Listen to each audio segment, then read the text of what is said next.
What's up, guys? It's Madison here. Today, my uncle lives in Hong Kong, and so we're going to be asking him some questions about Hong Kong. So, number one, what is a missionary? A missionary is somebody that takes the gospel, which is the good news. They take the gospel to a different part of the world than where they live. So I'm from America, but I am now taking the gospel, which is the good news from the Bible about Jesus Christ. I'm taking that to the people of Hong Kong. So that is what a missionary does. And missionaries have been doing this for many, many years all over the world. Thank you. Number two, what is it like in Hong Kong? Well, there's a lot of things that are different about Hong Kong than in America. Hong Kong has a lot of really tall buildings. We call them skyscrapers. And the only city in the world that has close to as many as Hong Kong is New York City.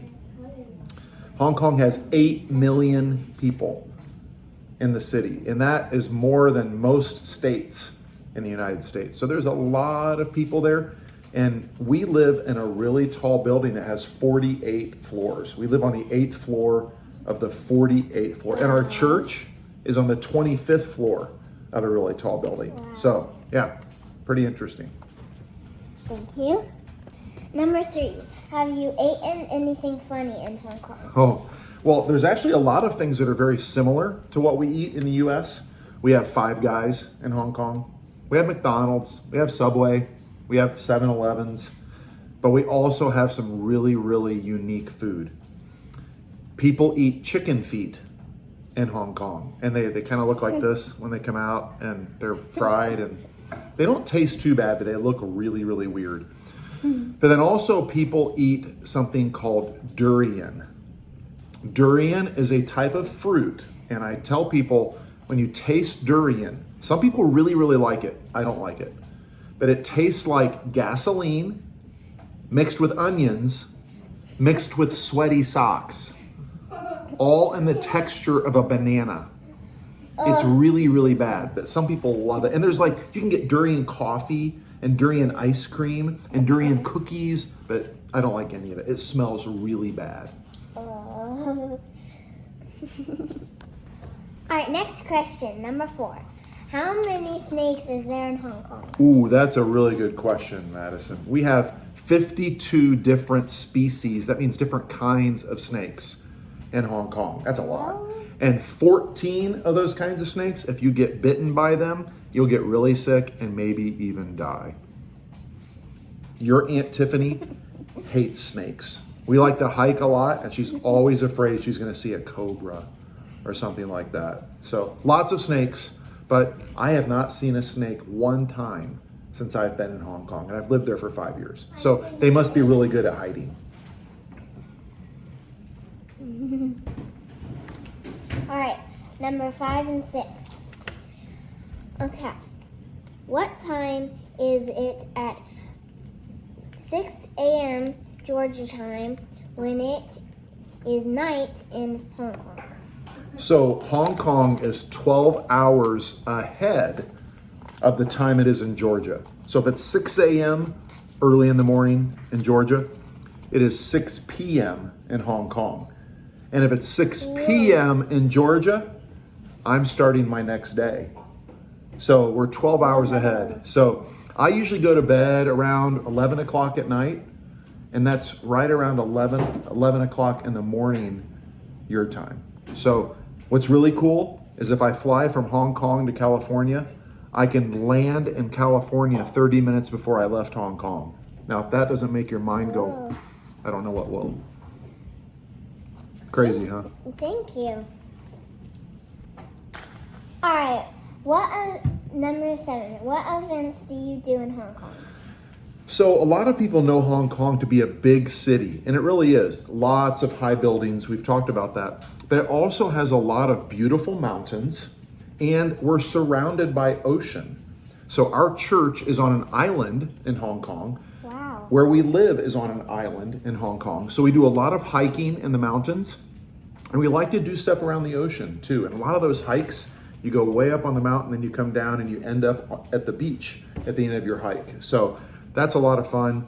I also play a lot of basketball in Hong Kong. So that's another activity I like to do. But with our youth group at our church, we do things that people would do here. Laser tag, they like to play airsoft, they like escape rooms, all those kinds of things too. Wow, that sounds really fun. Number 8. Is it hot or cold in Hong Kong? So most of the year in Hong Kong, it is very, very hot and very humid, right? There's a lot of moisture in the air, so it makes the heat even feel hotter. When I go outside, I start sweating really fast. And since we don't have a car in Hong Kong, we just use the train or the bus or a taxi. We don't have a car. A lot of times you're walking places, and so you get really sweaty and really yucky really fast. So really hot. Doesn't ever get cold, never snow. So maybe the lowest is about 50 degrees in Hong Kong. Oh, wow. That's not that low. No, not at all. Thank you. All right, number 9. Do you drink soda in Hong Kong? So I'm going to ask you a question. Is that okay? What do you think most people like to drink in Hong Kong? Tea or coffee? Which do you think they like to drink more? Probably coffee. Good guess, but it's wrong. They like to drink wow. tea. They love tea. There's little tea shops everywhere. They like coffee, but they like tea more. So I drink a lot of coffee in Hong Kong, even though they like tea. And yes, I drink a lot of soda, specifically Coke Zero. I'm supposed to only have one every week, but I don't always do that. Sometimes I have more than one. And there's a boy in our church that always checks with me. Did you have only one or have you had more? So yes, we do have soda, all kinds of drinks there that are very good. Very similar to what you have here in the U.S. I would rather coffee over tea. Yeah, me too. And for the last one, number 10, do you watch sports in Hong Kong? I do watch sports in Hong Kong, but remember we talked about the time difference? So if a game, I like to watch football, especially the professional football. My favorite team is the Kansas City Chiefs. But if I'm going to watch a football game, if it starts at 4:30 p.m. here in the U.S., that means it's going to start at 4:30 a.m. the next day in Hong Kong. So I have to get up really early to watch sports, but I do enjoy keeping up with the sports that are happening back here in America. Well, thank you for letting me interview you in my video, and I hope y'all enjoy this. And maybe y'all know some people in Hong Kong too.